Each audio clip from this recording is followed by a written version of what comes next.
Thank you, everyone who's joined so far and joining us on today's webinar on the top warehouse automations with ShipHawk WMS. My name's Elise Klein, and I am part of the marketing team here at ShipHawk. And I've had the pleasure of speaking with folks similar to yourself, that have reached out and were curious to learn what ShipHawk is and how it can help their fulfillment process for the last 3 years or so.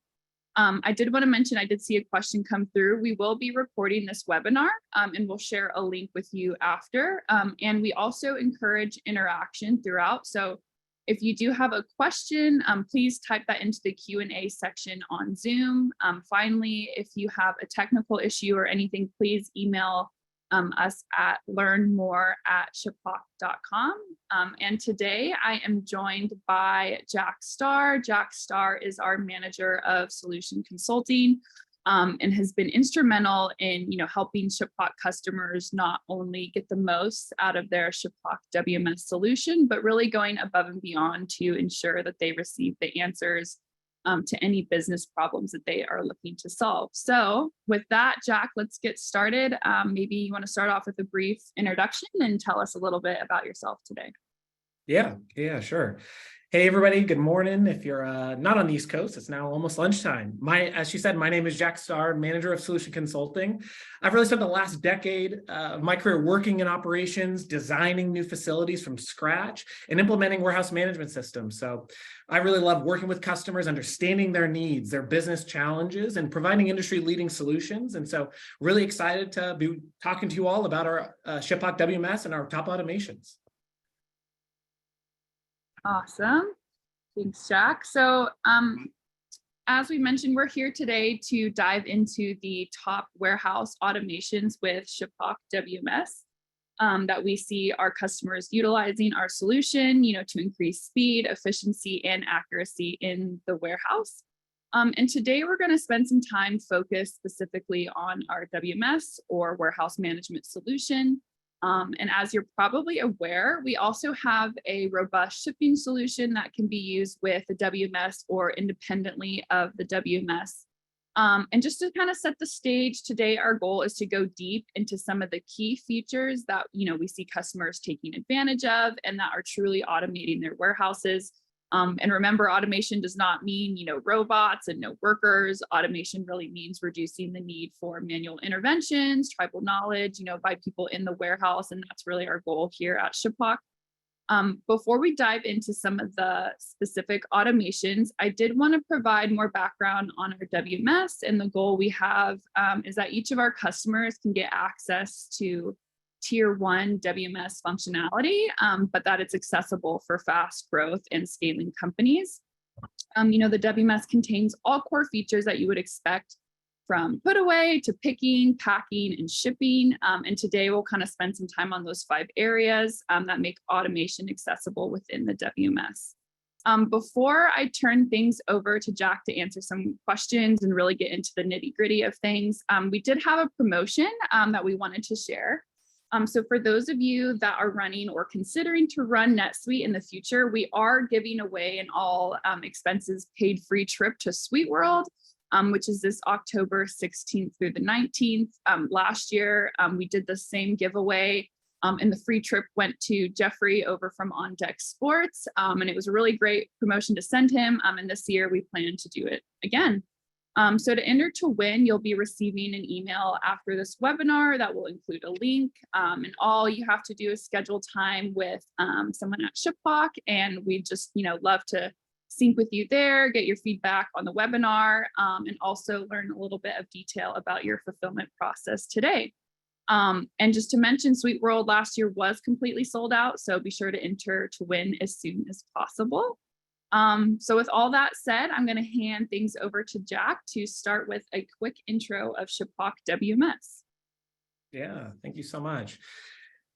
So I wanted to just talk about ShipHawk WMS, give you an overview. Highly scalable warehouse and fulfillment solutions that fit your company, not the other way around. We always talk about, does the operation drive the solution or does the solution drive the operation? It's a key question we are always thinking about internally here at ShipHawk.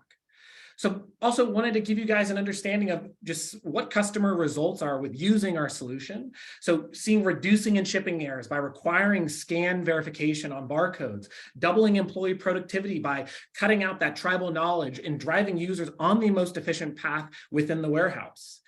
Once again, doubling throughput with the same amount of staff, highly scalable solution. Increasing order processing speed, once again, 3x. Providing traceability on inventory on everything inside of the four walls, and reducing shipping costs using our automated rate optimization. And then some other key features and functionalities are unified solutions. So whether you're looking for a robust warehouse management system or some really amazing transportation solutions, right? That's all going to be with ShipHawk. Just to highlight a couple of these, I always love to talk about our continuous investment in the product. We really believe that in order to make our customers better, our software, of course, has to get better. So we have a great focus on investing money back into our platform. So that way we can build those solutions and really drive continued efficiencies with our customers. And then right here, just some value drivers and key differentiators, things that we know to be true in the warehousing space and how we drive that value with our customers. And I always say high speed performance is number one. Sub-second response times within the platform. You're going to see some of that today. Simple and straightforward processes, a tailored solution with our professional services teams. I say, are we giving you the keys to a fancy new car, or are we going to build a house together? Understand, how your business works. What makes you unique in your marketplace, and how can we provide you a solution to empower you to continue to grow? And then some differentiators, real-time bin inventory transfer, moving inventory out of a bin location into a tote at the exact right time. And of course, real-time cycle counting. So you don't have to wait until the end of production. You can really stay on top of your inventory throughout the day. And then lastly are those KPI widgets and dashboards, giving you a top-down view of what does the operation look like? What picks do they have in front of them? How are your shipments going? How are operators working throughout the day? So you can reward high performers and maybe do some coaching with people who aren't working up to your standard. And then lastly, what we focus on. So optimizing the operation, not just transaction execution. You're going to hear me talk a lot about optimization, which really ties into automation. We want to automatically optimize your operation. And then dealing with real world exceptions, I think so important in the WMS and in the warehousing world. People are used to having paper and having to track things down along with that paper. We want to give you great dashboards and insights so that way you know what you have to keep your eye on in order to continue fulfilling your orders. And then right here is just an end-to-end process flow, just looking at how ShipHawk works when we have something like a NetSuite in play, where we're looking at upstream rating with our advanced shipping. But then, of course, obviously picking, packing, shipping, and updating all those records in real time. And then people always say, what? I have a TMS or I have a WMS. What is the difference? Why do we need them? So I always love to break it down like this. WMS is that inventory at rest as it sits in your four walls, where we're looking at accuracy, efficiency, and throughput, getting more orders at the door with the same amount of staff. And then on the TMS side is value, predictability, visibility to where your packages are within the network. So what's important after all this, right? What do we think about on the warehouse management side? Number one, placing inventory where it's needed most, right? We're going to talk about that with our some of our processes like directed putaway, combining tasks to minimize movement. That is that optimization that you're going to hear me talk about so many times today. And then the last one that I always love to is delivering an adaptive and awesome experience. My time in the warehouse, we had employees. Were they going to show up the next day? We hope so, but you never know to start every day. So being able to empower our workforce in the facility to really give them a solution they love to use and feel like it's not restrictive and clunky is so important in our industry. So, all right. Awesome. Thanks, Jack. That was very insightful. So let's get into it. Let's talk about some of the top automations in ShipHawk WMS. So first up, we're going to talk about system directed putaway. What is system directed putaway and why is it important? Sure. So system-directed putaway allows the system to determine where an item can go.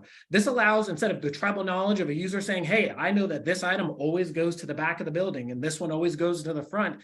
As you bring new people on, have seasonality, system-directed putaway allows you to set up rules, which I'm going to talk about here on my screen, and allow the system to determine the optimal location for those items to get put away in. Awesome. And Jack, what are the benefits, of the system deciding the put away location? Can you maybe show us an example of one of our customers that utilizes this today? Sure. So main benefits, like I talked about, is removing that tribal knowledge off of the floor. So what you guys can see on my screen here is just a good example of that, where we have different products. We've got dog food, cat food, toys, special orders, maybe vaccines.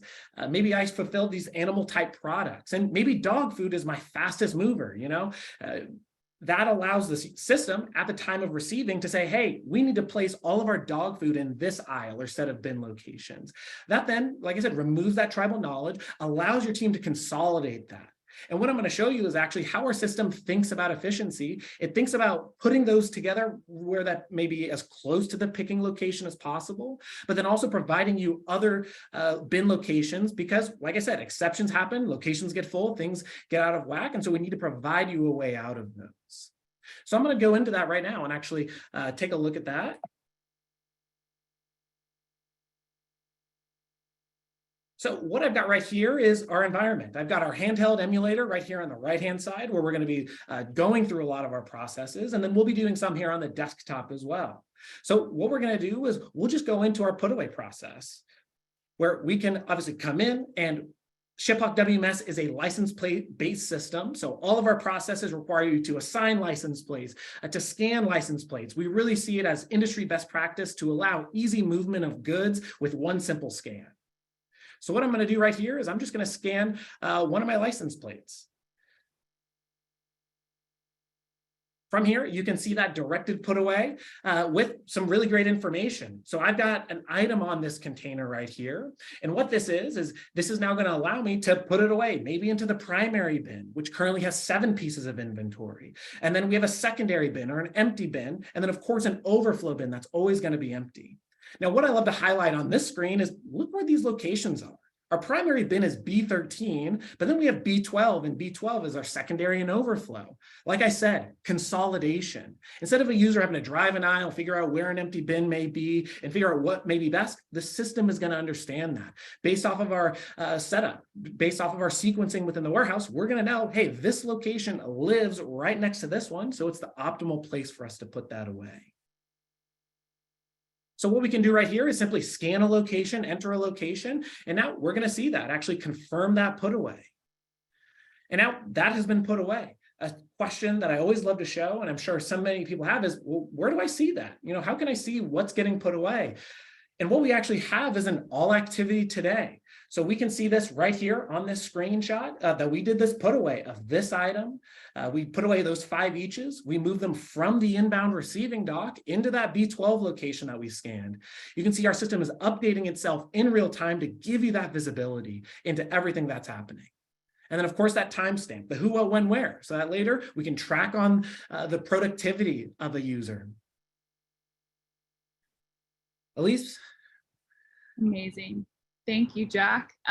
So great. So kind of switching gears now to our second automation, which is batching. As a customer's volume increases, how can ShipHawk WMS, help automate the batching of those orders? Great question. Well, batching, number one, just for people who may not be on a WMS or really utilizing it every day, batching is essentially looking at orders and grouping them based off of efficiencies. So looking at across, we'll say 100 or 1,000 orders and determining what is the optimal way for me to group orders together. Let's find orders that have similar items on them or are coming from similar aisles. That is the true purpose of batching, is to really give you a very efficient sort of batch of work, hand it to a picker, and then allow them to go through the pick path and get that work completed. So what I actually want to talk about first is looking at a couple different ways in our WMS to actually pick. So our WMS has 6 really key standard types of picking, where we're looking at cluster picking, which are groups of multi-line, multi-quantity orders. A great example I heard somebody I was speaking to earlier say is, think of Instacart shopping, right? Where somebody's at the grocery store and picking out orders, right? Maybe they have orders for me and orders for Elise. They're going to be going down the aisles and they'll go to a location. Maybe I ordered pasta sauce and Elise ordered pasta noodles. Those are going to be right next to each other. So it'd be very efficient for them to grab the pasta sauce, put it in my bag, and then the pasta noodles and put them in Elise's bag. That is a good example of what cluster picking is. And then batch picking, single line, single quantity, highly, highly efficient in warehouses that have that sort of commonality of those single line, single quantities, where we can essentially group them all, pick them in one mass task, get them to the pack station, and then shipped out very, very efficiently. And then a few others like super batch and wave picking are really great for customers that may have a niche type of order, and those can really improve their efficiency. And then of course, consolidation orders, when you guys have a customer who's ordering on your site or multiple sites, and you need to get those grouped together, picked together, and then shipped out in one shipment, thus saving you guys that shipping cost instead of having multiple orders. So how does our actual batching work? This is a great example, very similar to our directed putaway, where we have a rules-driven allocation. Our system is looking at an order type, looking at the attributes of an order to determine, well, how should we actually fulfill this? So we can see right here, we've got an e-commerce set of orders, we've got wholesale orders, and then we've got special orders. And a lot of customers and people and opportunities that we talk to are always saying, hey, Jack, I'm really struggling right now. I've got Amazon FBA orders, those pick a pallet. But then I've got these e-commerce orders from Amazon Seller Fulfilled Prime, and those only need a few units. We're really struggling to stay on top because sometimes the FBA picker comes down and actually decrements and consumes all the inventory out of the e-commerce pick location. That is a great scenario where these rules are going to come into play. So what this is showing is that the e-commerce are always going to first fulfill from these blue zones, from these forward pick locations, which if you're looking behind me on my screen is probably going to be one of these floor locations. But then maybe these green backstock locations for bigger orders like a wholesale, an Amazon FBA, or maybe an EDI order from a large vendor like a Walmart or a Home Depot. Maybe we need to pick those from a backstock location or reserve location because the picker has a forklift and because they know they need to get a pallet quantity order. And then maybe we have special orders, ones that are really specific to a VIP or somebody very obviously important. So that's where special orders can come into play if we need to do any sort of engraving or any sort of special work for that order. That is the true purpose of batching here, and we absolutely love it. So one thing I always love to talk about is, well, how does all this work? How does ShipHawk know how to optimize these and what the optimal path is? So really what this screenshot right here is just saying reducing foot travel to increase picking efficiency. So this is a very common sequencing practice that a lot of customers work with, where you're going to start at a given position, and that is essentially the beginning of the pick line. And then that user is going to travel through each line or each aisle and pick those. But one thing about our optimization is that maybe for a batch, you don't have to travel through every single aisle. And I think that's really important because instead of the system saying, hey, yeah, we're just going to group all your orders together and you're going to go through this one time, that's not good enough for ShipHawk. What our system is looking to do is saying, hey, let's look at that first order. And maybe it comes out of this location 10, right here at the top. It's then going to find however many more orders, we'll say 10 orders can be batched together. It's going to find 10 orders with the minimum amount of foot travel.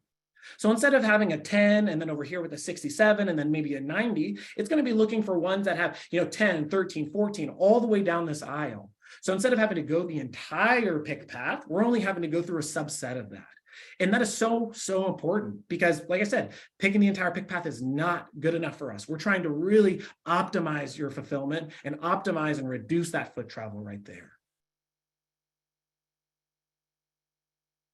And one thing I always love to highlight is just looking at cluster picking. One of the most common picking practices in an e-commerce fulfillment operation. And we actually can optimize those clusters by order profile. And this is where that automation piece comes into play.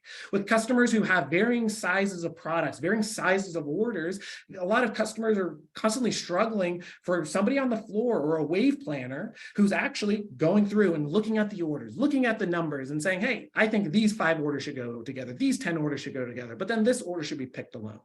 Our system can evaluate the cube, the weight, the number of units on an order, and understand that you may have different types of picking totes. So if we look at this example, we could have the system set up to where we have 8 different picking totes or 2 different larger picking totes, and our system's going to be able to batch to those independently. So that way, hey, if something's got 2 totes on it, I have a bigger sized order. But maybe this third one right here with 12 different totes on it, that's because our system said, hey, these are really small cubic orders or small number of units, and allows you to batch directly into that. Once again, improving that warehouse efficiency, not locking you into one type. I was recently working with a customer, and funny story, they sell some small stuff, they sell some big stuff, and they were really struggling with this. And we went in here, we sort of did some work with them to understand what this would look like in their volume. And we felt that about 30% of their volume could be driven into these really small totes. But because of what they had today, they were picking more into these larger size totes. So right off the bat, we were able to increase their efficiency with no increased human interaction. Let the system automatically do that for you. So important in our business. And then lastly, the thing that I always love to touch on is looking at our actual batching screen. So I'm going to jump back into our environment and go to our pick process here and actually look at our release wave batch process. So as I mentioned, that's all happening behind the scenes. As orders are coming in from your ERP, like a NetSuite or Acumatica, they're just going to go through an automated wave process and drop into this dashboard right here. So this is, as you can see, my unreleased tasks, where I can see all that great information about what work is in front of the team. Unreleased being it's not available to the floor team yet. I would say, think of Monday morning, you walked in, nobody's done anything. That's where these orders are sitting. They're allocated, they're ready to go, but nobody has told the system that they can actually be started yet. So what we can see here is some great information like type. So whether we're looking at a batch pick, that's single line, single quantity, whether we're looking at a cluster pick, which is the multi-line, multi-quantity orders. And then some great information here that we can see is, let's look at this one right here.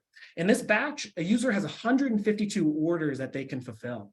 They're going to have 118 unique items, and that's coming from 117 unique bins.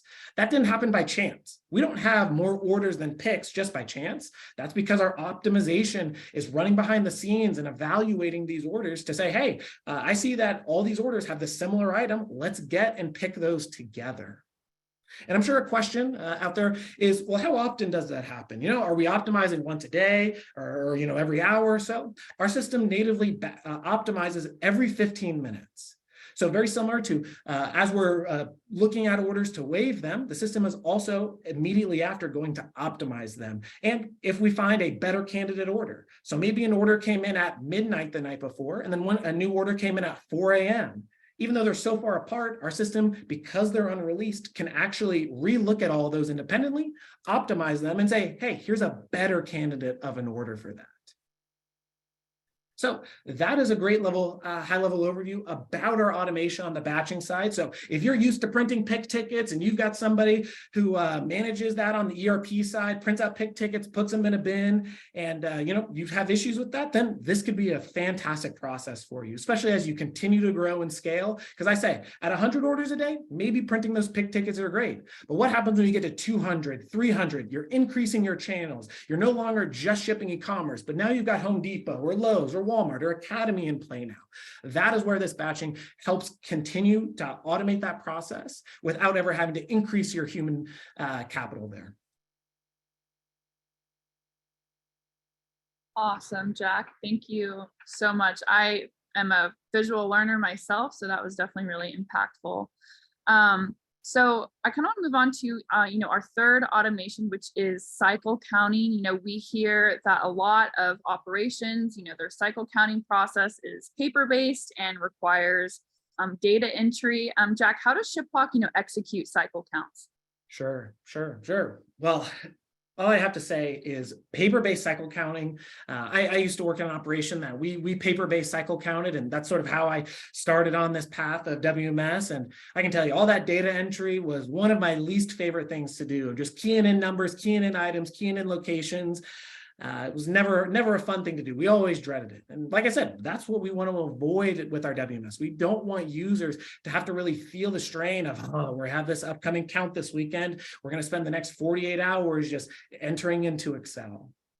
So what our system does in terms of cycle counting, and I've actually got that right here, is giving you a system-directed process to actually capture and record those results. So instead of writing them on paper, putting them into Excel, then uploading them into a system, we actually are going to take your users through an actual count process, drive you to a location, and then tell you how much, or tell you what SKUs to count, and then let the user blindly enter the actual data.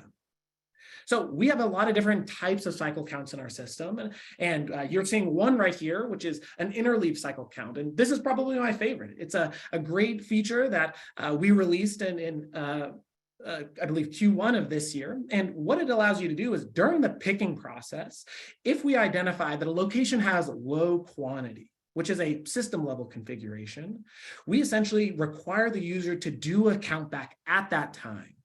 So if I had 10 in my location, and maybe for me, low quantity is anything below 8, and I go and pick 4 out of that, the system says, hey, you only have 6 remaining. Tell me physically how much is there. We all know that there are times where numbers get out of whack, right? We thought we had 10, but we actually had 9. We thought we had 10, but we actually had 12. This is an opportunity for a very efficient and very quick cycle count to essentially reconfirm that information and make sure that we are on the right track. If we ever have an exception, we're going to track that behind the scenes right here on our review cycle count history. And I'm going to walk through this actually in the UI, but just love to highlight that we're keeping track of historical details. So no more of that, like I said, paper or Excel and hoping that nothing gets messed up or deleted. Our system's keeping an eye on all of this behind the scenes. And then with that, we have a manager approval step where we actually, before we send that inventory adjustment to the ERP, like a NetSuite or Acumatica, we actually really want a manager to go through, approve those transactions. So that way we're not having to, sort of guess who did what and what's what, right? We can see that, hey, this person approved this count on this day at this time. So what we'll actually do is we'll jump back into the environment right here and just go into a quick cycle count. So what I'm going to pull up on the left-hand side of my screen is just a dashboard. So you can sort of see the outputs of a cycle count in our system.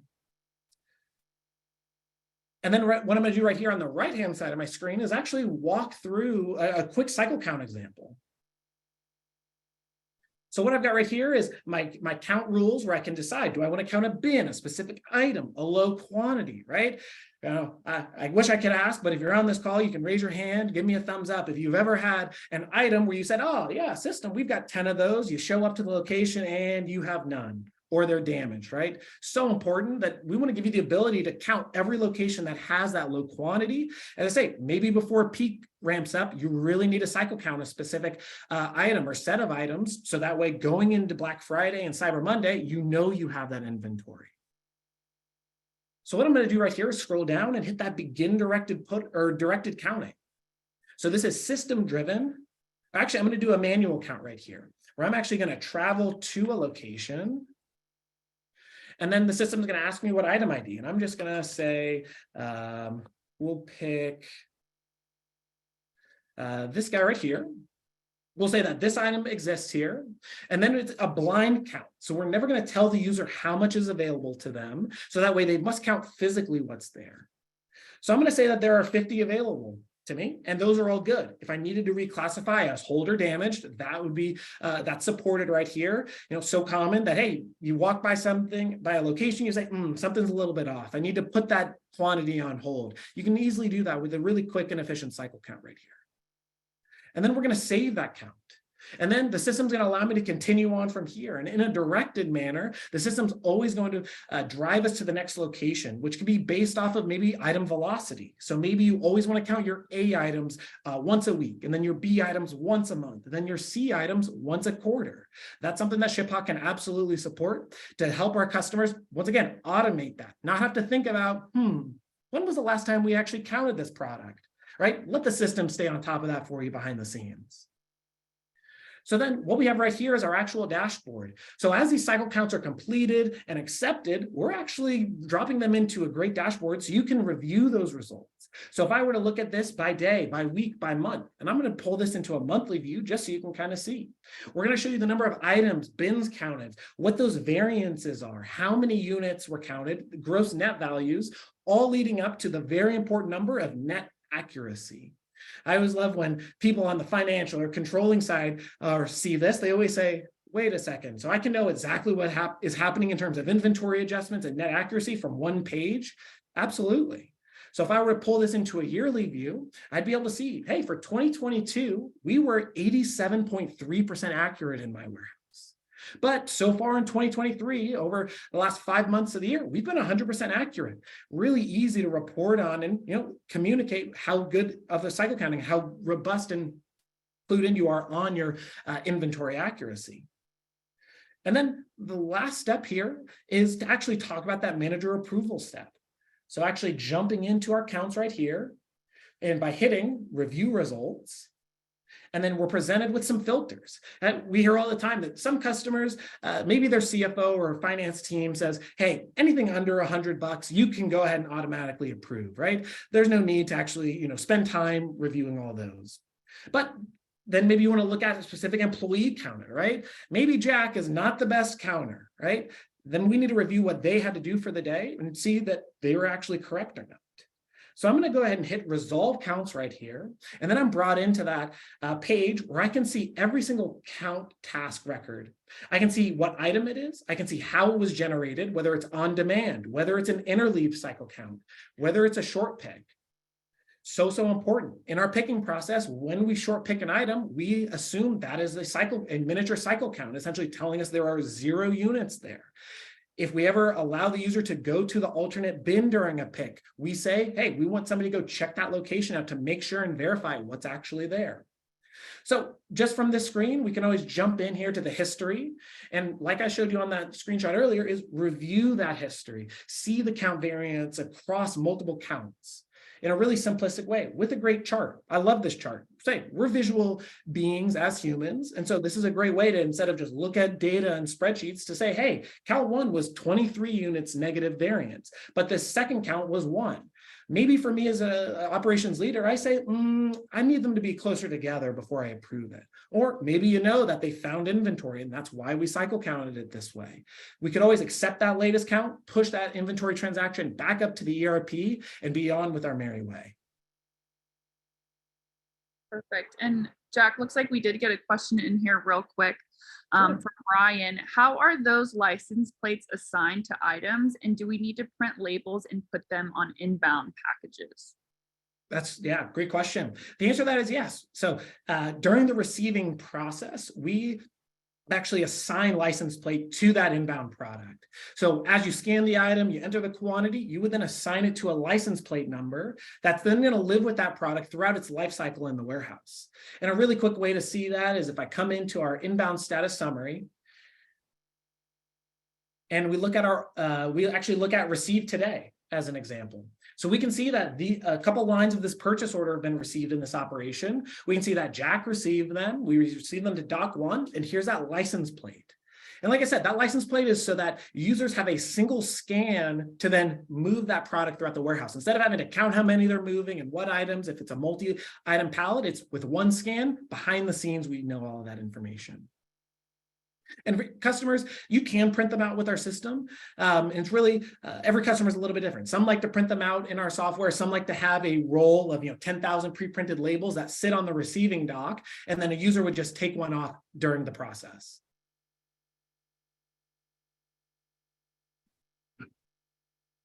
Awesome. Thanks, Jack.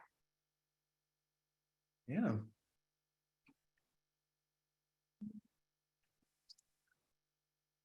All right, so let's go ahead and move into our second to last automation, which is EDI order processing. I know this is a key thing that ShipHawk WMS can enable, shipping to big box retailers like Walmart, Home Depot, Academy, and many others have a lot of requirements and multiple systems in play like SBS Commerce. Jack, would you mind maybe walking us through how ShipHawk WMS works with these types of EDI orders? Sure, sure. This is probably my favorite feature about ShipHawk WMS. I've told you a lot about some features that I love, but this is actually my favorite one. So you guys, well, you can't raise your hand, but if you want to raise your hand, you can show me, who works with labels like this and has this type of scenario where you need SSCC labels, or also known as UCC 18s. So what we can see is we've got those labels. We have different products, different dimensions of boxes, and what we see in a lot of our customers' warehouses before ShipHawk is they had somebody doing data entry all day.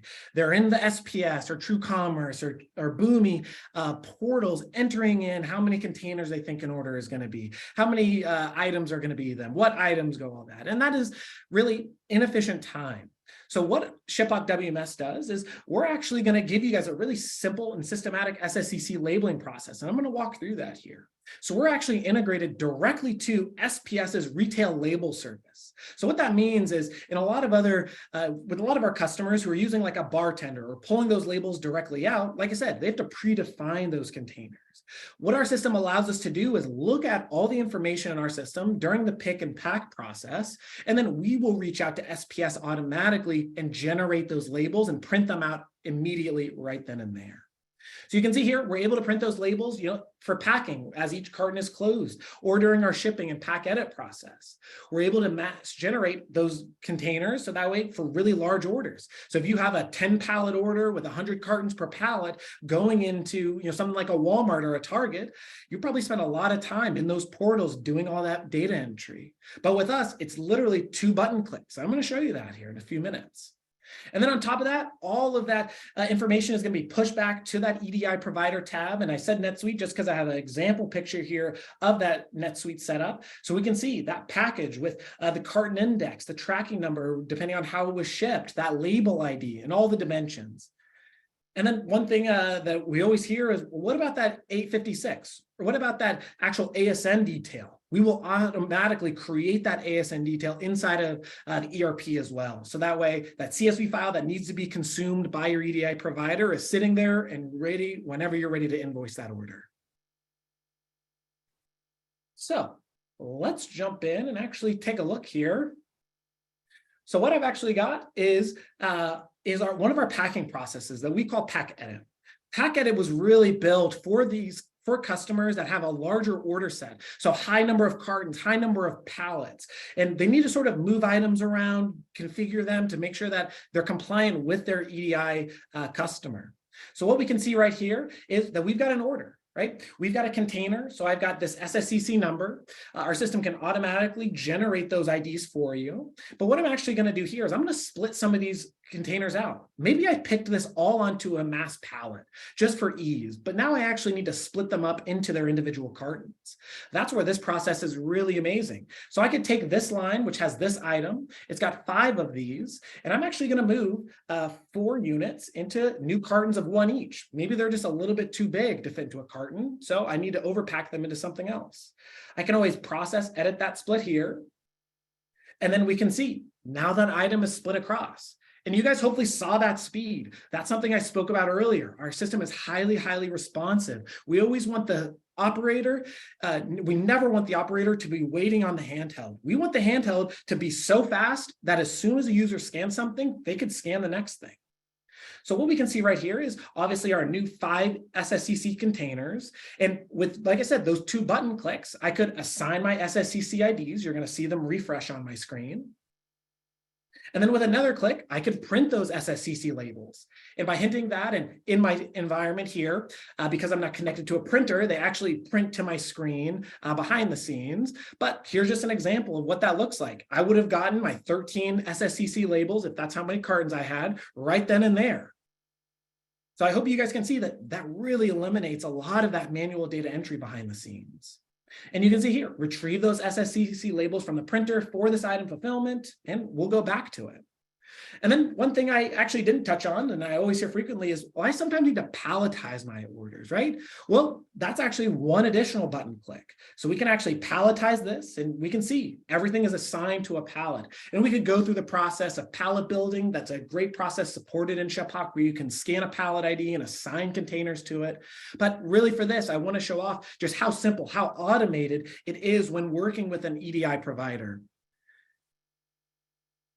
So last thing I want to say on this piece is just X of Y, so important in the SSCC world. And I want to highlight that, hey, we have that box one of 13. So that way you never have to worry about going back, filling those in. So hopefully you guys can see that with a couple of few button clicks, we're generating your SSCC numbers. We're printing out your labels and then pushing all of those details back to your ERP with really minimal effort from anybody on the floor. Awesome. And then question for you, Jack, that came in. Paul asked you, is SVS a prerequisite for ShipHawk WMS EDI? Great, that is a fantastic question. And good part is the answer is no. So any customer that wants to come on and use our SSCC labeling process does not have to have SPS. We leverage SPS because they're sort of the manager of retailer compliant labels.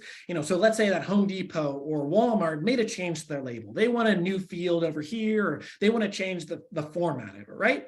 In a lot of other solutions, that means they're going to have to go through a development process to actually update that on the label. But since we are keyed right in and connected directly to SPS, they're going to make the update on their side. We're going to pull that label down. Nothing has to be done on the customer side or on the ShipHawk side in order to make that update. So if you're using a TrueCommerce or a Boomi, that's A-OK. We know we'll push back all the fields directly to those tabs, and we'll still pull down the labels from SPS. They don't block you if you're not using their service, because behind the scenes, they still support this process. Yeah, that was a great question. Thank you, Paul. Awesome. Perfect. Okay, great. So moving on to our last area of automation is exception handling.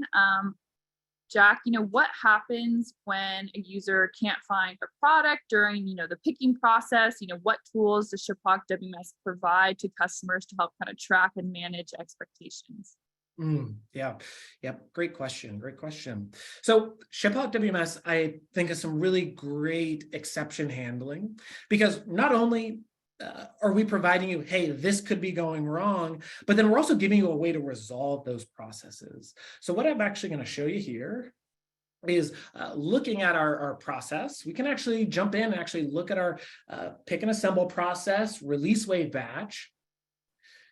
And what we actually have are a couple of different tabs here. We've got things like unallocated orders and unallocated items. If you guys remember earlier, I talked about our automated batching, where our system is looking at the type of an order, where it should be picked from.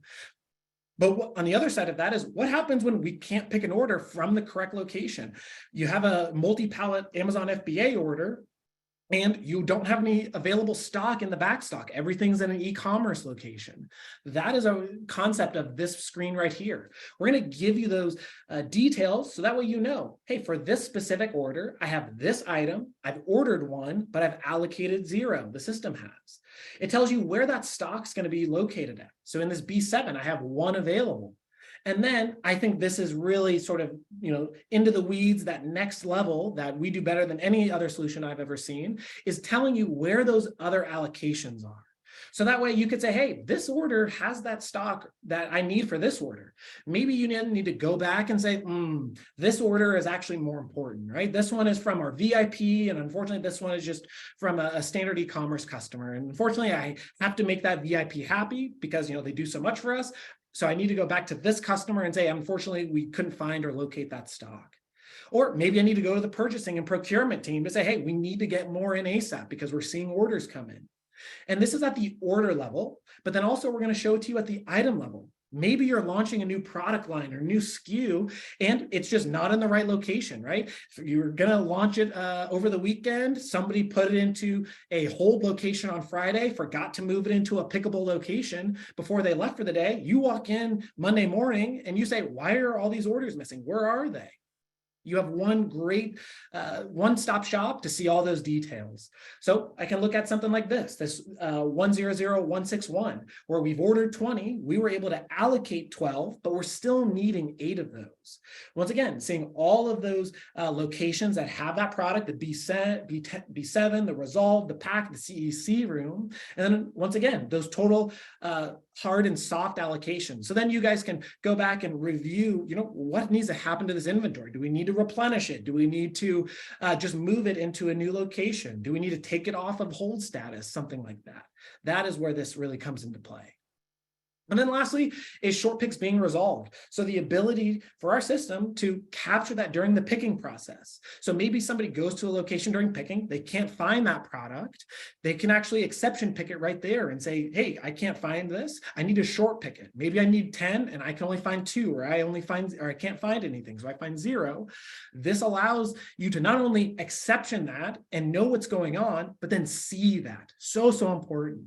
So for customers coming from a paper-based operation, right, they're used to, at the end of the pick line, getting a pick list with something scratched out or a sticky note on top.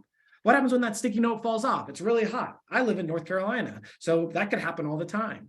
So this allows you to systematically track those types of exceptions. So what I'm going to do right here is show you not only that we are going to provide them to you in a report and dashboard, but also take you through a resolve process, really take you from beginning to end. So what I've got all these different totes here, these TT numbers, these are totes in my environment. And so let's say that, hey, I've dropped this off with an inventory control specialist, and now they're ready to be resolved. I'm going to take that container, I'm going to come into my handheld process and go to the pick assemble button. Here we have that resolve short picks button, so we can actually take a look at it. And it's going to say, what container are we actually trying to fix? So I'm going to fix this TT8913. And then here we have a couple different options. And I apologize, they're kind of small, just the way that the emulator reads them on the screen, but in an actual handheld, they would be big, so you could see them. We've got a couple options. We could move the inventory from one of these locations. These are available picking locations that we could allocate this inventory to. So the simple button click, I can move that and essentially pick it. We can always hold and suspend those for future receipts. Maybe we've got something coming in. We know a purchase order and we're ready to actually receive that. And then lastly, we can move the container as is and short ship it, which obviously has some dependency on how we update that in NetSuite to make sure that the item fulfillment record is updated correctly. And then lastly, we can always cancel that order, return it to inventory, and the system's going to take your team member through a directed put away process. So maybe whatever's in my tote that I partially picked before, I want to say, hey, cancel the whole order, let's put it all back. The user can then scan the item and it will directly or take them through that directed put away process. So really key feature right here that I think really takes us to the next level, gives customers all the visibility that they're looking for, gives them an automatic way to find that. They're not having to look up where this inventory is it allocated to other orders, am I going to have a problem moving it? It's all automated for you. The system is keeping track of how much it can allocate to that order and then allowing you to do so, or take any of the other actions that are available.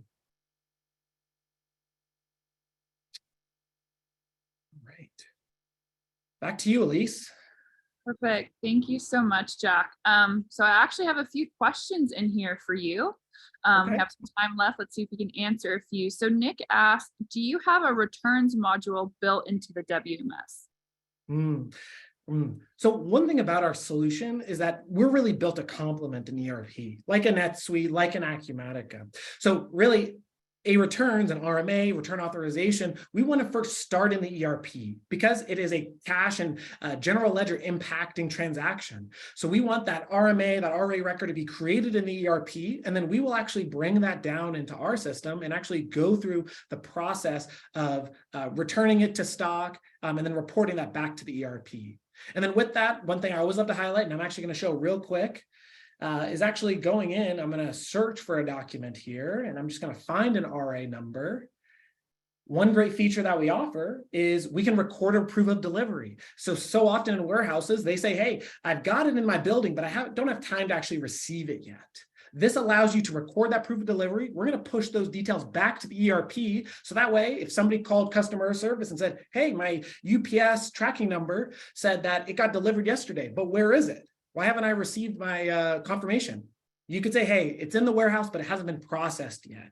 This, once again, is giving you that greater visibility. Awesome. Thank you, Jack. And then another one for you. Mike asks, are container IDs unique to each unit of the same SKU? Are unique to the same. So license plates, think of them more as unique to that physical piece of inventory. So I say great license plate, right? That is what they're actually called, kind of like the license plate on your car, right? Behind the scenes, they have details on, when that car was made, what that VIN number is, last time you got it registered. But you could have the same car, but just with a different license plate because they're in a different place in the country. That's the same thing with a license plate concept in our WMS. A license plate is tied to a specific piece of inventory. So you may have 100 pallets of the same product, each with its own individual license plate. And that is how we differentiate. That's how we track what's happening with that inventory. So that way, a great example is maybe you're like me, you're in the warehouse. Oh, let me go this way. And you see this pallet just sitting here and you walk past it. And then you come back from lunch and it's still sitting there and you say, what's going on with this? By using license plates, you can simply scan that license plate and find what it is related to, how long it's been sitting there, who was the last person to touch it, what products is it on. So really used to, like I said, audit and track inventory throughout the warehouse. Perfect. Makes sense. And then Mike also asked about hardware that ShipHawk WMS can be used with. Jack, what hardware does ShipHawk WMS run with? Yeah, so ShipHawk WMS works best on Android-based devices. We are a web URL. We are not an application that you have to get installed from a Google Play Store and Apple Store and then worry about version management. We are, like I said, that web URL. So, and it's really about the handheld interacting with a Bluetooth scanner. I could go into another long webinar about how Android versus iPhones, and iPhones don't like integrating with Bluetooth scanners. So we always recommend Android-based devices like a Zebra or a Honeywell. Awesome. And then two more questions for you, Jack. Is the electronic export information portion part of the WMS system? Electronic information? Yeah, EEI. Oh, EEI. I'm actually not familiar with that term. Okay. So I don't know if I can answer that one. Okay. Well, yeah, we can always get back to that question as well via email. And then the last question we have is, other than 856, which other EDI document types does ShipHawk support? So the main ones that we're going to handle is we're going to be pulling in those inbound purchase orders, which in NetSuite and many ERPs is going to act as a sales order.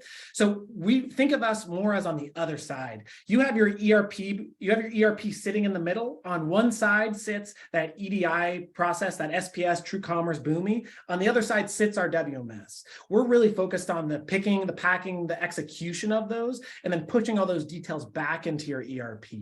So we're not looking for order changes, as example, an order change to an EDI order, that's going to work inside of NetSuite, not directly related to us. Obviously, we need to handle that update if that's something your ERP is going to support and your operation is going to support. But think of us more as just the execution side of picking, getting all of our labels, and then sending that 856 back into NetSuite. Perfect. Great. Awesome, Jack. Well, thank you so much today for that incredible overview and demo of our WMS solution and the top automations that we see our customers utilizing. If you do have a question that you have that comes up later, please feel free to email learnmore@shiphawk.com and our team will be happy to get back to you. I also wanted to highlight one last time our Sweet World giveaway. So be sure not to miss out and book a time with us to be entered to win that contest. And yeah, with that, thank you to Jack for really walking us through the top automations. And thank you all for joining us here today. You took valuable time out of your day. So we really hope you got high value out of this webinar. And we will see you on our next one and really hope that we can talk to you very soon. And I hope everybody has a great rest of their day. Thank you. Yeah, thank you all so much.